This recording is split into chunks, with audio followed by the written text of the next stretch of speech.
Hi friends, welcome back to my channel. Interesting వీడియోల కోసం నా ఛానల్ను సబ్స్క్రైబ్ చేసుకోండి. ఉత్తర కొరియా అధ్యక్షుడు కిమ్ జోంగ్ ఉన్ గురించి ఎప్పుడూ ఏదో ఒక వార్త బయటకు వస్తూనే ఉంటుంది. ఆయన చేసే అరాచకాలు, విధించే శిక్షలు, నియంత్రిత పోకడ గురించి కథలుగా వినిపిస్తుంటాయి.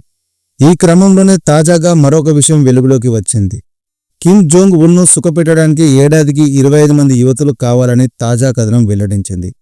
ముఖ్యంగా వారంతా 20 ఏళ్ల లోపు వారే ఉండాలని అక్కడి నియమం కూడా ఉందట. ప్రపంచంలో ఉన్న అన్ని దేశాల్లోకెల్లా ఉత్తర కొరియా తీరు వేరే ఉంటుంది. ఇక ఆ దేశ అధ్యక్షుడు భయంకరమైన నియంతగా పేరు తెచ్చుకున్న కిమ్ జోంగ్ ఉన్ ఏది చేసినా, ఓ నిర్ణయం తీసుకున్నా అది సంచలనంగానే మారుతూ ఉంటుంది. ఉత్తర కొరియాలో ఉన్నన్ని ఆంక్షలు, నిర్బంధాలు, సమాచారం బయటికి రాకపోవడం అనేది ప్రపంచంలోని ఏ దేశంలో కూడా ఉండదేమో అనిపిస్తూ ఉంటుంది. ఒకవైపు దేశం ఆకలితో అలమటిస్తున్న కిమ్ తన రాజభోగాలను, శత్రువులను మట్టుపెట్టేందుకు క్షిపణి పరీక్షలకు మాత్రం ఎలాంటి లోటు రానియడు. అయితే తాజాగా కిమ్కు సంబంధించిన ఓ సంచలన విషయం బయటకు వచ్చింది. కిమ్ను సంతోషంగా ఉంచేందుకు ప్రతి సంవత్సరం 25 మంది యువతులతో కూడిన టీం పనిచేస్తుందని ఒక కథనం పేర్కొంది. అంతా 20 ఏళ్ల లోపు ఉన్న యువతులను తీసుకువచ్చి ఏడాది పాటు కిమ్ వద్ద ఉంచుతారని తెలిసింది. అయితే వారిని ఎంపిక చేసేందుకు పెద్ద ప్రక్రియ ఉంటుందని ఆ టీంల నుంచి పారిపోయిన యువతి తెలియజేసింది. ఆ యువతులకు ఏ చిన్న మచ్చగాని, సమస్యగాని ఉన్నా వారిని ఎంపిక ప్రక్రియ నుంచి పక్కకు పెడతారు. అందం, అణిగిమణిగి ఉండే వారిని తీసుకువచ్చి వారికి మెడికల్ టెస్టులు చేసి మరీ ఫైనల్ చేస్తారట. ఇక యువతులను సెలెక్ట్ చేయడానికి కిమ్ సన్నిహితులు దేశం మొత్తం తిరిగి కొందరిని ఎంపిక చేస్తారు. యువతుల రాజకీయ, కుటుంబ వివరాలు ఆరా తీస్తారు. గతంలో ఉత్తర కొరియా నుంచి పారిపోయిన వారిని, దక్షిణ కొరియా, ఇతర దేశాల్లో బంధువులు ఉన్న వారిని రిజెక్ట్ చేస్తారు. కొందరు యువతులను తీసుకువచ్చిన తర్వాత వారికి కన్యత్వ పరీక్షలు నిర్వహించి అందులో పాస్ అయిన వారిని సెలెక్ట్ చేస్తారు. ఏ చిన్న సమస్య ఉన్నా వారిని వెనక్కి పంపించేస్తారు.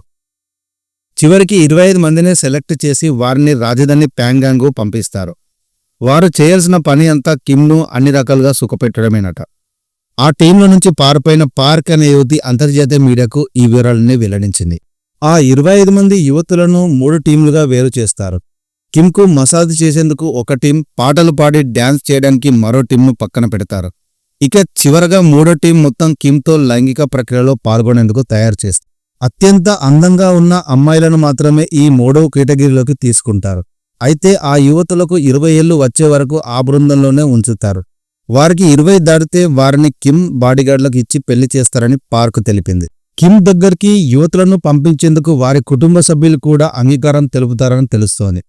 అయితే తమ బిడ్డలను కిమ్ వద్దకు పంపిస్తే కనీసం ఆకలితో అలమటించకుండా ఉంటారని పంపిస్తారని సమాచారం. అయితే ఇలాంటి ఆచారం కేవలం ప్రస్తుతం అధ్యక్షుడున్న కిమ్ జోంగ్ ఉన్ హయాంలోనే మొదలు కాలేదట.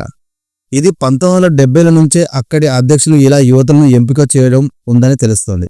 తమలాంటి ఎంతోమంది అమ్మాయిలను అక్కడ బంధించి తీసుకెళ్లి లైంగికంగా అనుభవిస్తారట. తాము పడే చిత్రహింసలు చూసి వారంతా ఎంజాయ్ చేస్తారని తెలిపింది. కిమ్ ఆయన చుట్టూ ఉన్న మనుషులంతా రాజులుగా తమను తాము భావిస్తారట. వాస్తవానికి ఆయన పాలన కింద మనుషులు మాత్రం కడు బీదలుగా ఉంటారని వెల్లడించింది. సెక్సు బానిసలుగా తీసుకెళ్లిన అమ్మాయిల్లో ఏ ఒక్కరూ తప్పు చేసినా, ఒకవేళ వారికి గర్భం వచ్చినా వారిని కనిపించకుండా చేస్తారని వాపోయింది. కిమ్ ఎంతటి క్రూరంగా హత్యలు చేయిస్తాడో తాను స్వయంగా చూశారని, ఓసారి ఓ 11 మంది సంగీతకారులను అతి దారుణంగా చంపేశారని గుర్తు చేసుకుంది. పోర్నోగ్రఫీకి పాల్పడారనే ఆరోపణల కింద వారిని జనాల చుట్టూ నిల్చోబెట్టి పొలాల్లోకి ఈడ్చుకు వెళ్లి ఎయిర్క్రాఫ్ట్ గన్ల ద్వారా తుక్కుతుక్కుగా కాల్చిపడేశారని తెలియజేసింది. అంతేకాకుండా వారి మిగిలిన మృతదేహాలను మిలిటరీ యుద్ధ ట్యాంకులతో తొక్కించారని తెలిపింది. కిమ్ హత్యాకాండకు అడ్డు చెప్పేవారే లేరని, ఆయనకు ఎవరైనా విశ్వాసంగా లేరని అనిపిస్తే వెంటనే వారిని ఉరితీస్తారని కూడా వివరించింది. అంతేకాకుండా ఉత్తర కొరియా సైన్యంలో చేరాలంటే ముందుగా అన్ని బంధాలను తెంచుకోవాలి.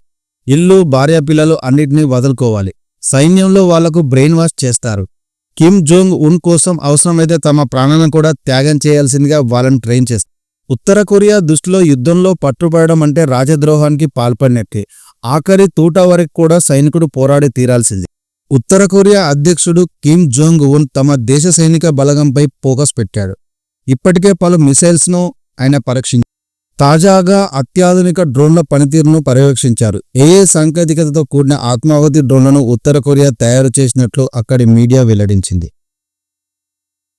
ఉత్తర కొరియా అధ్యక్షుడు కిమ్ జోంగ్ ఉన్కి పాశ్చాత్య దేశాలకు మధ్య ఉన్న వైరం గురించి తెలిసిందే.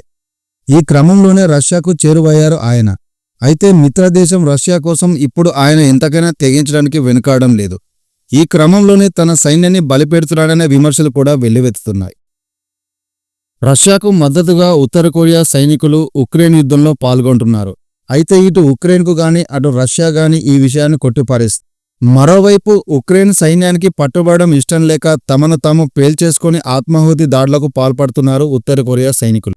యుద్ధంలో ఒకవేళ ఉక్రెయిన్కు పట్టుబడితే యుద్ధ ఖైదీగా ఉండిపోవాలి. అంతేకాదు యుద్ధ నేరంలో ప్యాంగాంగ్ పాత్ర కూడా నిర్ధారణ అయ్యే అవకాశం ఉంది.